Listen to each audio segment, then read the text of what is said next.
नमस्कार आदाब दोस्तों पेगासस स्पाईवेयर मामला यानी कि जासूसी मामले पर अब सुप्रीम कोर्ट की तरफ से मोदी सरकार की मुश्किलें बढ़ गई हैं। आप सभी जानते होंगे कि पेगासस स्पाईवेयर यानी जासूसी कांड आज पूरे देश में इसकी चर्चा है। इसको लेकर के लगातार सवाल खड़े हो रहे हैं। जो सरकार बेरोजगारी, महंगाई और उसके बाद जो है कई और मामलों पर किसी भी चीज में काम नहीं कर पा रही है, तब लोगों के फोन टेप करवा करके उनकी जासूसी करवा रही है। यह आरोप तमाम विपक्षी पार्टियों के यानी द्वारा बीजेपी के ऊपर लगाया गया है। लेकिन अब सुप्रीम कोर्ट से इस मामले पर मोदी सरकार को बड़ा झटका लगा है। हम आपको इसकी जानकारी देते हैं। साथ ही साथ यहां पर जो है सुप्रीम कोर्ट ने मोदी सरकार को एक और मामले पर नोटिस थमा दिया है। कौन सा वो मामला है, इसकी भी जानकारी देते हैं। साथ ही साथ पेगासस स्पाईवेयर मामले पर एक और बड़ा खुलासा हुआ है। कुछ और नाम निकल करके सामने आए हैं जिनके फोन की भी टैप यानी टेपिंग की गई है। साथ ही साथ यहां पर दोस्तों जहां एक तरफ हमारे देश की सरकार हमारे देश के लोगों के ही फोन टेप करवा रही है, वहीं दूसरी तरफ चीन एलएसी के ऊपर एक बार फिर से घुसपैठ करने की कोशिश कर रहा है। इसको लेकर के एक ताजा रिपोर्ट सामने आई है जिसमें चौंकाने वाले खुलासे हुए हैं। इसकी भी जानकारी हम आपको आगे विस्तार से देंगे। उससे पहले छोटी सी रिक्वेस्ट करेंगे, वीडियो को लाइक करके चैनल को सब्सक्राइब जरूर कर लीजिए। सबसे पहले आप इस खबर को देखिए। पेगासस मामले पर सुप्रीम कोर्ट में अब 3 याचिकाएं एक साथ जो है दायर कर दी गई हैं। सुप्रीम कोर्ट में जो याचिकाएं दायर की गई हैं उसमें यह साफ तौर पर कहा गया है कि जो ये पेगासस स्पाईवेयर यानी जासूसी का मामला हुआ है, इस पर सुप्रीम कोर्ट के जो जजेस हैं, पूर्व जज यानी रिटायर्ड जजेस, उनकी अध्यक्षता में एक जांच कमेटी गठित की जाए और वो जांच कमेटी ये पता लगाए कि ये जासूसी कांड आखिर किस तरह से और किसने करवाया, इसकी फंडिंग किसने की है। और इसी मामले पर वरिष्ठ पत्रकार एन राम और शशि कुमार ने सुप्रीम कोर्ट के वर्तमान या पूर्व जज की अध्यक्षता में जांच की मांग कर दी है और इन दोनों ने याचिका दाखिल की है। केंद्र से मसले पर स्पष्टीकरण लिए जाने की भी मांग की गई है।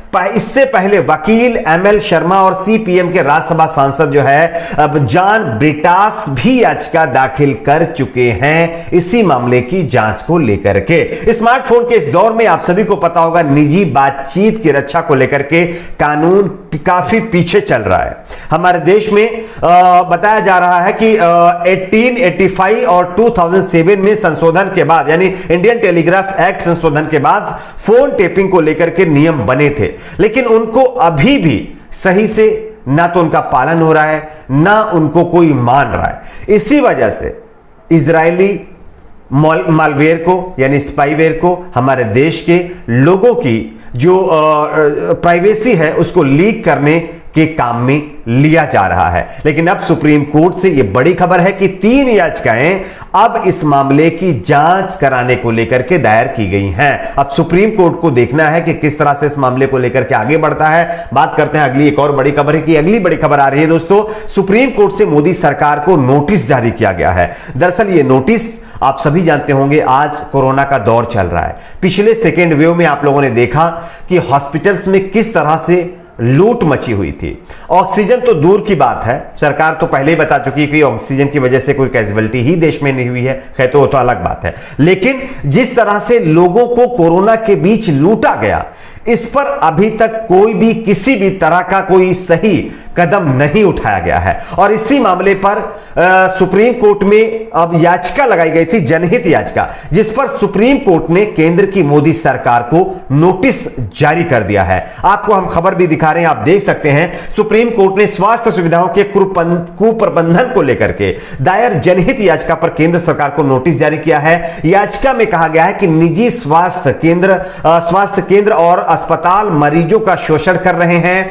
दायर याचिका में निजी अस्पताल द्वारा मनमानी फीस वसूली जा रही है, लेकिन इस पर किसी तरह की कोई रोक नहीं लग रही है। इसीलिए सुप्रीम कोर्ट से आग्रह किया गया कि आप केंद्र सरकार से इस पूरे मामले पर दखल देने के लिए ऑर्डर दीजिए और केंद्र सरकार से इस पर अपील की गई है कि आप इसमें दखल दीजिए ताकि जो गरीब हैं उनको ये प्राइवेट हॉस्पिटल वाले लूट ना सकें। वैसे भी आप सभी जानते होंगे महंगाई का दौर चल रहा है, लोगों को अपना पेट चलाना ही बहुत भारी पड़ रहा है। ऐसी सिचुएशन में जो हॉस्पिटलों की लूट मची हुई है, इससे लोगों की कमर पूरी तरह से टूट चुकी है। खैर, अब जनहित याचिका दायर करके सुप्रीम कोर्ट ने नोटिस जारी किया है। देखना यह है कि इस पर किस तरह का रिएक्शन, किस तरह का जवाब आता है मोदी सरकार का। कहीं ऑक्सीजन वाले जैसा जवाब ना आ जाए कि कोई कैजुअलिटी ही नहीं देश में हुई है। खैर, बात करते हैं अगली एक और बड़ी खबर की। अगली बड़ी खबर आ रही है दोस्तों, पेगासस स्पाईवेयर मामले पर एक और बड़ा खुलासा हुआ। जानकारी के मुताबिक बताया जा रहा है कि द वायर की नई रिपोर्ट के मुताबिक कई हाई प्रोफाइल जांच करने वाले वरिष्ठ ईडी अधिकारी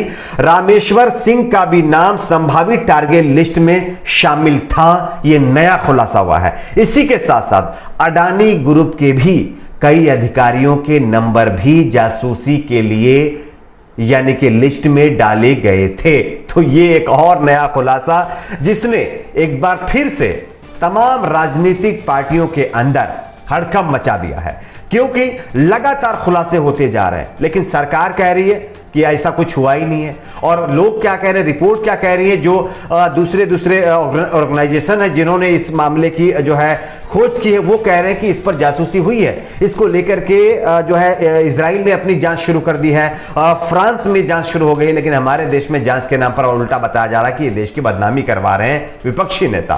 बात करते हैं अगली एक और बड़ी खबर की। खैर, आप सभी को पता होगा कि फोन की जासूसी और जो है दूसरी चीजों की जासूसी तो हो रही है। काश जासूसी इस मामले की भी हो कि चीन किस तरह से बॉर्डर के ऊपर अपनी जो है हरकत को अंजाम दे रहा है। जानकारी के मुताबिक अब बताया जा रहा है कि एक बार फिर से चीन एलएसी के ऊपर अपना हक जमाने के लिए अपनी हरकत करता जा रहा है। इसको लेकर के एक नया खुलासा सामने हुआ है। हम आपको एक खबर भी दिखा रहे हैं, आप देख सकते हैं।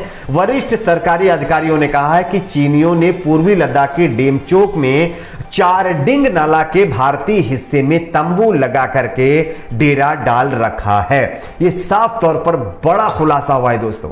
बताया जा रहा है कि चीन, जिसको यह कहा गया कि उसने अपनी सेना को पीछे हटा लिया, लेकिन अभी भी जो खबर सामने आ रही है उसके मुताबिक जो है जो इलाके का नाम है चारडिंग नाला के पास जो है भारतीय हिस्से में, उसके नागरिक जो है हटने का नाम नहीं ले रहे हैं। लेकिन सरकार बता रही है कि इसमें कुछ हुआ ही नहीं है, ऐसा कुछ होगा ही नहीं, और आगे इस पर कोई मतलब हम कदम उठा रहे हैं। चीन पीछे भाग गया है, उसको भगा दिया है। लेकिन जो ताजी रिपोर्ट आ रही है उसमें यह सब कुछ पता चल रहा है कि चीन किस तरह से अपनी नापाक हरकत को अंजाम दे रहा है। अब देखना यह होगा इस पर सरकार क्या कहती है। आपकी अपनी क्या राय है नीचे कमेंट बॉक्स में जरूर बताइए। वीडियो को लाइक करिए, शेयर करिए, चैनल को सब्सक्राइब जरूर करें।